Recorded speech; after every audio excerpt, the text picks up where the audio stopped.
Balik lagi bareng gue Rizal. Kali ini cerita film akan menceritakan alur film berjudul Janejan. Naren yang seorang guru matematika, dia mendapat tetangga baru bernama Maya. Kecantikan Maya yang diperankan Kareena Kapoor membuat Naren langsung jatuh cinta. Sebelum masuk ke ceritanya, Mimin sapa dulu nih warga yang hadir kemarin.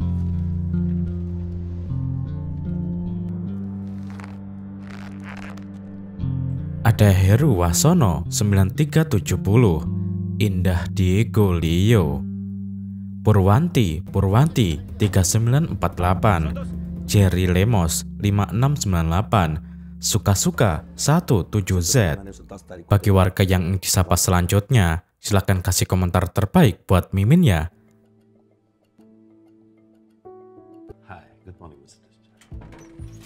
Inilah Naren yang masuk ke rumah Maya, mendapati ada mayat yang disembunyikan oleh Maya. Lalu bagaimanakah mayat tersebut ada di rumah Maya, dan cerita Janejan pun dimulai.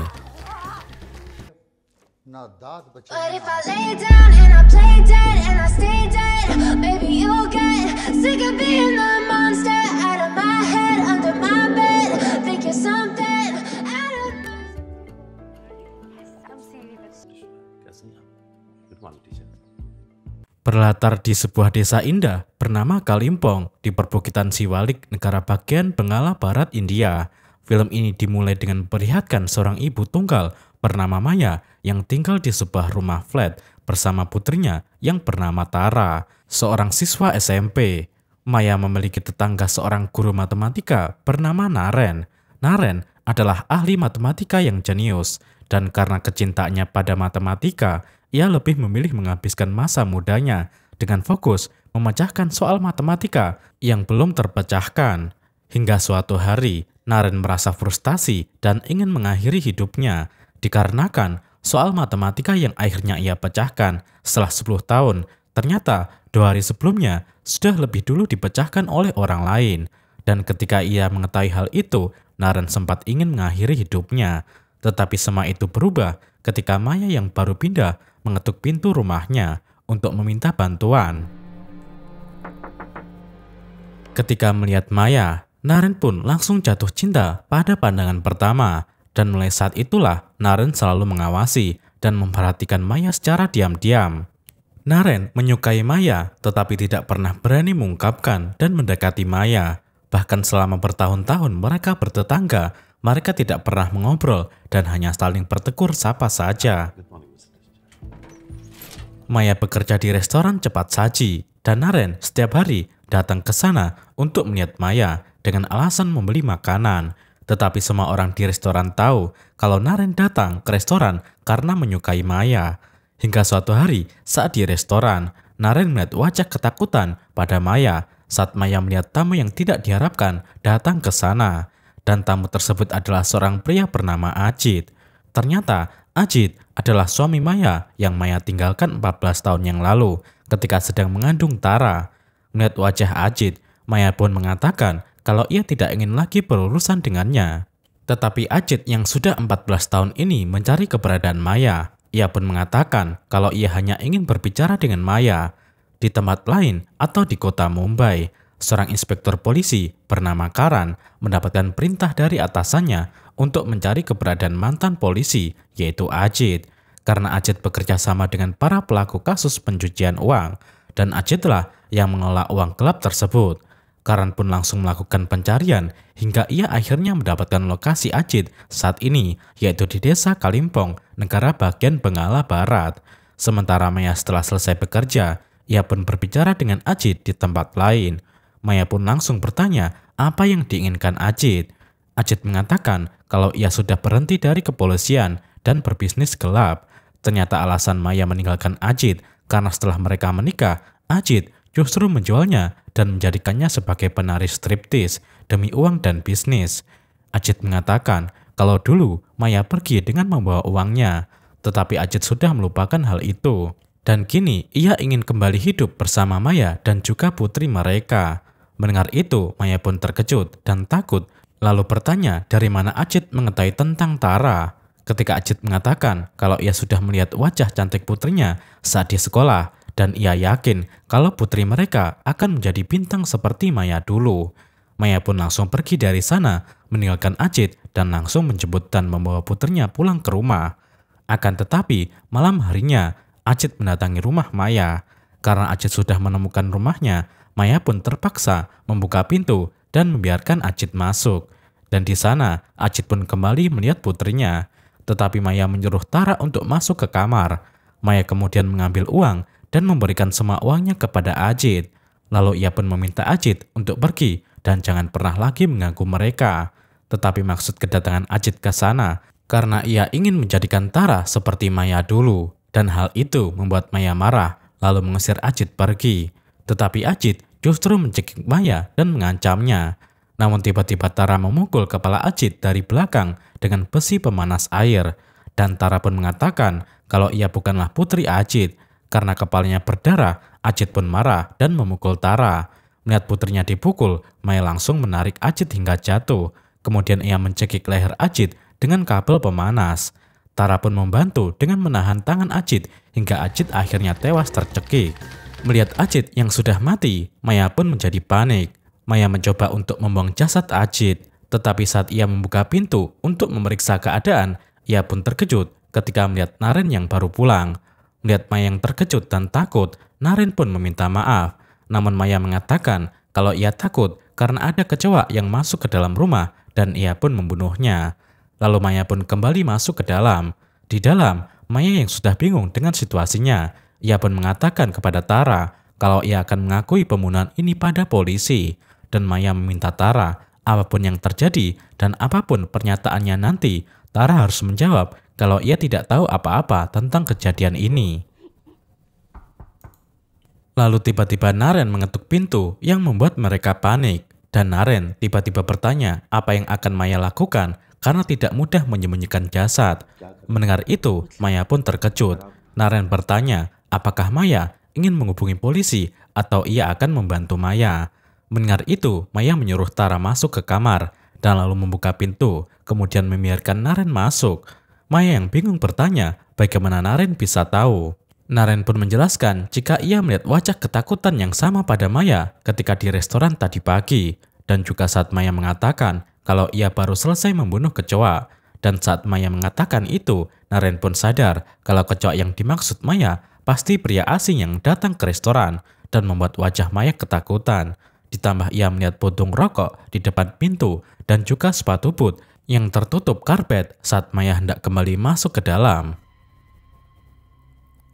Maya lalu memberitahukan Naren kalau Ajit adalah suaminya dan entah dari mana Ajit berhasil menemukan mereka. Dan Ajit mencoba membawa paksa Tara. Maya pun bertanya apakah ia harus mengakui pembunuhan ini. Tetapi Tara keluar dari kamar dan meminta Maya untuk tidak melakukannya. Naren pun mengatakan walaupun Maya merahasiakan Tara terlibat, tetapi jika melapor pada polisi, Tara pasti juga akan ditahan. Karena polisi pasti menemukan dua tersangka yang melakukan pembunuhan. Pertama adalah pelaku yang mencekik karena ada bekas cekikan tali di leher. Dan kedua adalah pelaku yang menahan tangan korban ketika korban hendak melawan karena ada bekas cakaran di tangannya. Naren pun menjelaskan kalau pria biasa sepertinya saja bisa mengungkap ini dengan mudah, maka polisi akan lebih cepat mengungkap kebohongan Maya. Tara memohon pada ibunya agar membiarkan Naren membantu mereka, yang membuat Maya akhirnya meminta bantuan Naren untuk menutupi pembunuhan ini. Naren yang memang menyukai Maya dengan senang hati membantunya. Naren lalu mengangkat jasad Ajit, kemudian ia menyuruh Tara untuk membersihkan rumah ini, termasuk puntung rokok di depan pintu. Lalu Naren membawa jasad Ajit ke rumahnya bersama Maya. Naren kemudian memeriksa dan bertanya dengan apa Maya mencekiknya, dan Maya mengatakan kabel pemanas air. Di pakaian Ajit, Naren menemukan kunci hotel dan kertas laporan di mana masih ada sisa 1 hari Ajit menginap. Dan saat Naren melihat identitas dari Ajit, di mana Ajit adalah asisten inspektur, Naren pun mengatakan kalau kemungkinan besar polisi pasti akan datang mencarinya. Naren lalu membuat pola rumus matematika yang membuat Maya bingung. Naren tiba-tiba seperti mendapatkan ide, kemudian ia melepaskan pakaian Ajit. Lalu sebelum Maya pergi, Naren mengatakan kalau mereka harus mengumpulkan beberapa bukti untuk Maya dan Tara yang bisa mendukung pernyataan mereka nanti. jika polisi berhasil menemukan jasad Ajit.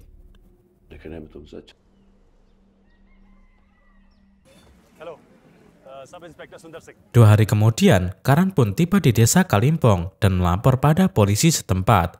Karan pun diizinkan untuk melakukan pencarian pada Ajit dengan dibantu polisi lokal bernama Sundar. Esoknya, Karan pun mendatangi lokasi panggilan terakhir dari Ajit, di mana lokasi tersebut dekat dengan restoran Maya. Mereka pun lalu mampir ke restoran untuk memesan kopi. Karan lalu menunjukkan foto Ajit pada Maya dan bertanya apakah Maya pernah melihatnya di sekitaran sini. Namun Maya dengan tenang mengatakan kalau ia tidak pernah melihatnya. Di waktu yang sama, Naren pun datang ke sana seperti biasa. Melihat Naren, Karan justru langsung menyapanya. Ternyata Karan mengenal Naren karena mereka dulu teman kuliah. Naren yang terkejut bertanya apa yang dilakukan Karan di sini. Dan Karan mengatakan kalau ia sedang mencari seseorang. Tetapi tiba-tiba Karan mendapatkan telepon yang membuatnya harus pergi dari sana. Saat Naren pergi, Maya menyusulnya karena ia takut sebab polisi sudah mulai mencari Ajit. Namun Naren meminta Maya untuk tetap tenang dan mengikuti semua arahan Naren, terutama mereka tidak boleh terlihat berbicara di depan umum.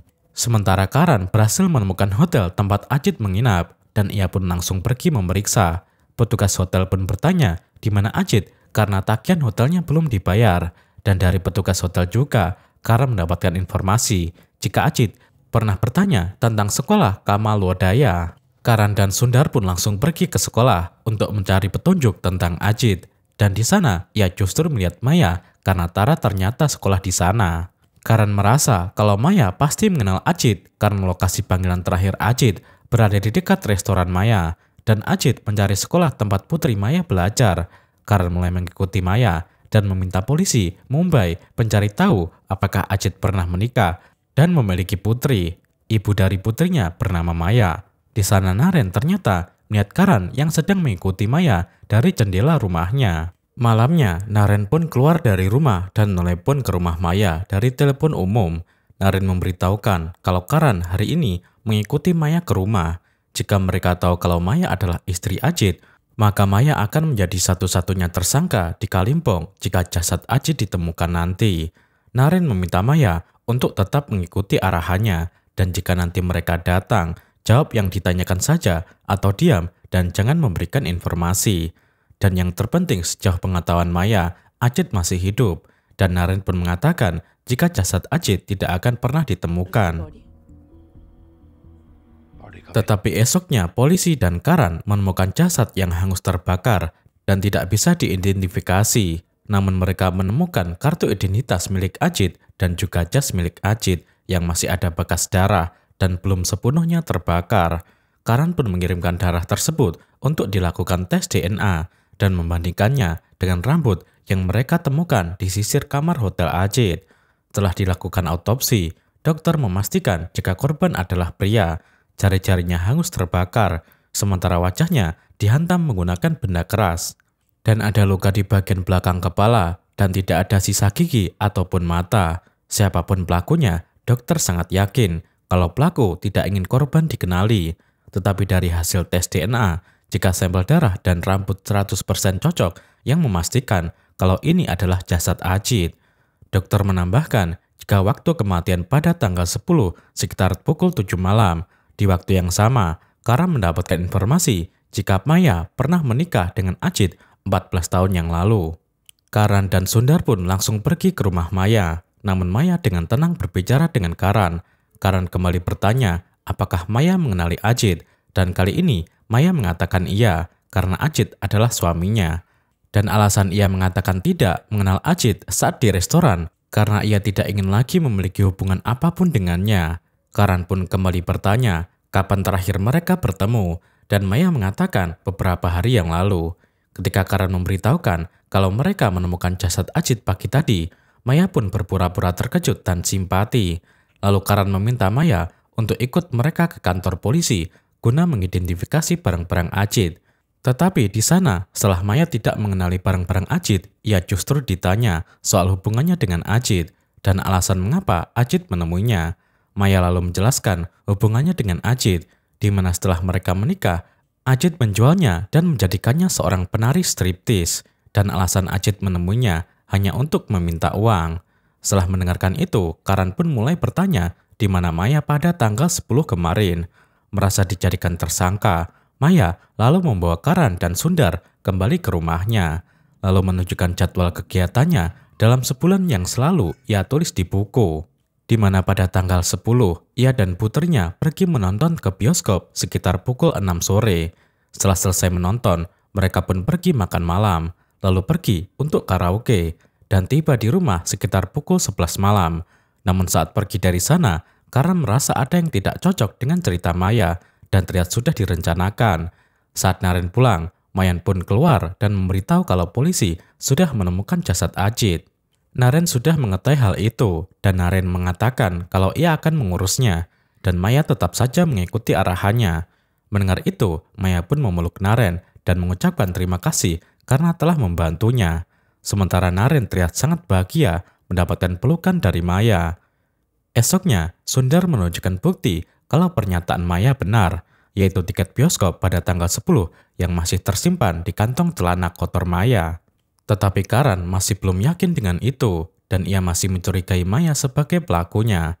Esoknya, dokter otopsi memanggil Karan dan Sundar untuk menunjukkan hasil otopsi lain, di mana korban terlebih dahulu dicekik sebelum dibakar, karena ada bekas luka di lehernya yang disebabkan oleh kawat tebal yang dibungkus kain seperti kabel pemanas air, di mana semua rumah di Kalimpong memiliki hal itu, dan juga dokter menduga jika luka di bagian belakang kepala juga disebabkan oleh batang besi pemanas air yang sama. Setelah itu, Karan mendatangi Maya di kafe. Karan mengajak Maya untuk pergi ke tempat karaoke dengan alasan ia ingin meminta maaf karena telah berperilaku tidak sopan pada Maya selama ini. Karena terpaksa dan ingin masalah ini segera berakhir, Maya pun menerima ajakannya. Malamnya, saat Karan menjemput Maya, Naren melihat hal itu, dan saat mereka pergi, Naren pun terlihat sangat kesal. Ternyata itu hanyalah jebakan, karena ketika di tempat karaoke, Karan bertanya pada petugas di sana apakah Maya datang pada tanggal 10 di tempat ini. Tetapi petugas tersebut mengatakan tidak tahu. Lalu ketika Maya pulang, ia pun baru sadar kalau Karan menjebaknya saat Ara mengatakan kalau polisi bernama Sundar tadi datang dan mengambil pemanas air. Lalu di waktu yang sama, Naren menelepon setelah mengetahui polisi datang ke sana. Naren hanya bertanya mengapa Maya pergi dengan Karan. Naren pun mengatakan kalau itu adalah rencana mereka untuk mengambil pemanas air dari rumah Maya. Karena polisi sudah mengetahui alat untuk membunuh Ajit dan polisi kini mencurigai Maya. Naren meminta Maya mulai kini harus lebih berhati-hati. Akan tetapi setelah dilakukan uji lab dan pemeriksaan, alat pemanas air yang mereka ambil dari rumah Maya ternyata tidak cocok dengan alat pemanas yang dipakai membunuh Ajit.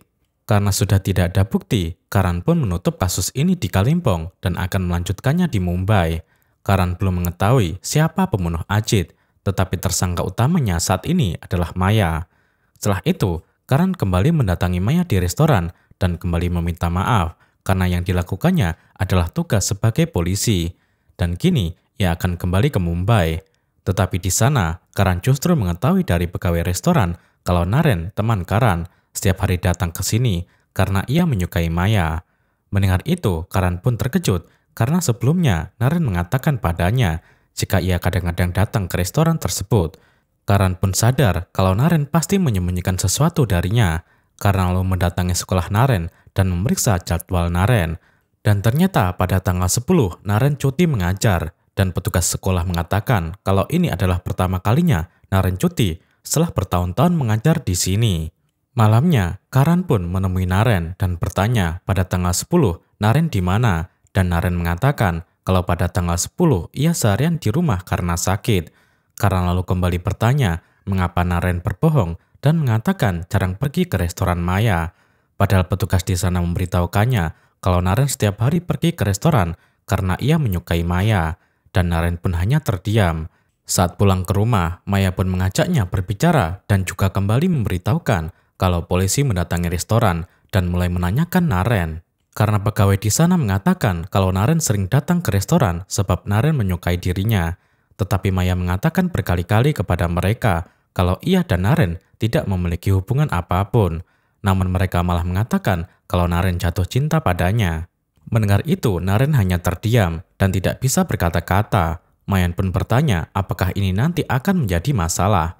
Naren hanya mengatakan kalau mereka sudah bertindak dan sekarang giliran mereka. Naren meminta Maya untuk berjanji, apapun yang akan terjadi, Maya dan Tara harus menjauh, seolah tidak terjadi apa-apa, dan jangan melakukan dan mengatakan apapun, karena hanya itu cara agar ia dan Tara selamat. Maya pun merasa bingung dengan yang dikatakan Naren, tetapi Naren mengatakan kalau ia akan menjelaskannya nanti. Setelah itu, Naren pun masuk ke dalam rumah. Di dalam rumah, Naren lalu menjalankan rencananya dengan membuat kata-kata pujian untuk Maya. Esok paginya, ia pun memasukkan surat dengan kata-kata pujian tersebut ke dalam rumah Maya. Lalu Naren pergi ke kantor polisi dan membuat pengakuan kalau dialah yang membunuh Ajit, tetapi atas permintaan Maya. Dan itu membuat Karan dan Sundar bingung. Namun itu sebenarnya rencana Naren untuk menjauhkan Maya dari kecurigaan polisi. Setelah mendengar pengakuan Naren, Karan langsung membawa Maya ke kantor dengan surat perintah. Sebelumnya Naren mengatakan kalau pada tanggal 10, ia melihat pria asing berkeliaran di depan flat mereka. Dan saat ia tahu kalau itu adalah Ajit suami Maya, ia pun lalu membunuh Ajit karena sebelumnya Maya memberitahukannya kalau ia tidak ingin lagi berhubungan dengan Ajit. Setelah membunuh, Naren menghancurkan wajah Ajit agar tidak dikenali. Kemudian ia membakar sidik jari Ajit lalu membakar seluruh tubuhnya. Kemudian ia membakar pakaian Ajit, tetapi karena apinya membesar dan ia takut orang datang ke sana, ia pun lalu pergi meninggalkannya.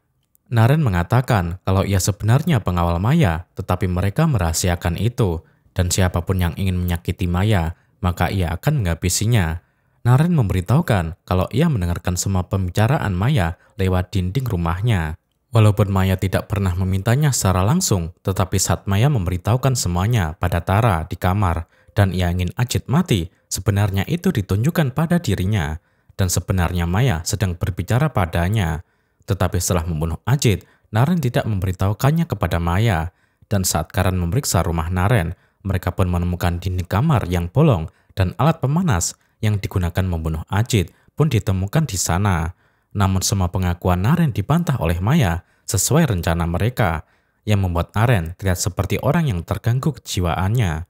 Maya mengatakan jika ia tahu kalau Naren menyukainya, bahkan ia sering mendapatkan telepon aneh pada malam hari dari Naren dan juga surat cinta darinya. Tetapi ia tidak tahu kalau Naren akan senekat ini, dan satu-satunya alasan mengapa Naren mengakui pembunuhan ini karena Maya telah mengkhianatinya saat pergi dengan Karan ke tempat karaoke. Naren mengatakan kalau saja ia tahu Maya akan mengkhianatinya nanti, maka ia tidak akan mau membantu Maya. Dan saat polisi memeriksa rumah Naren, mereka pun menemukan semua bukti yang menguatkan Naren sebagai pembunuh Ajit. Setelah mendapatkan semua bukti, Karan pun memberitahukan atasannya lewat video call, di mana Naren yang terobsesi dengan Maya telah membunuh Ajit, dan semua bukti yang didapatkan juga memang memberatkannya. Sementara Maya, semua alibinya kuat karena ada saksi untuk semua tempat dan waktu yang ia beritahu. Setelah mengetahui itu, atasan Karan pun memerintahkan agar Karan segera menyiapkan lembar dakwaan untuk Naren dan membebaskan Maya. Mrs. D'Souza, आप जा सकती हैं. Sebelum Maya pergi, ia pun meminta izin pada Karan untuk berbicara dengan Naren, lalu menanyakan mengapa ia melakukan semua ini, dan Karan pun mengizinkannya. Saat bertemu, Maya pun bertanya mengapa Naren melakukan semua ini dan menanggung kesalahannya. Tetapi Naren justru berterima kasih karena Maya telah menyelamatkannya dulu. Saat ia ingin mengakhiri hidupnya karena kecewa dengan cinta pertamanya, yaitu matematika. Dan ia pun berterima kasih karena Maya telah membuatnya kembali merasakan cinta di dalam hidupnya. Namun Naren melarang Maya untuk datang menjenguknya dan justru meminta Maya untuk menjaga dirinya dan Tara.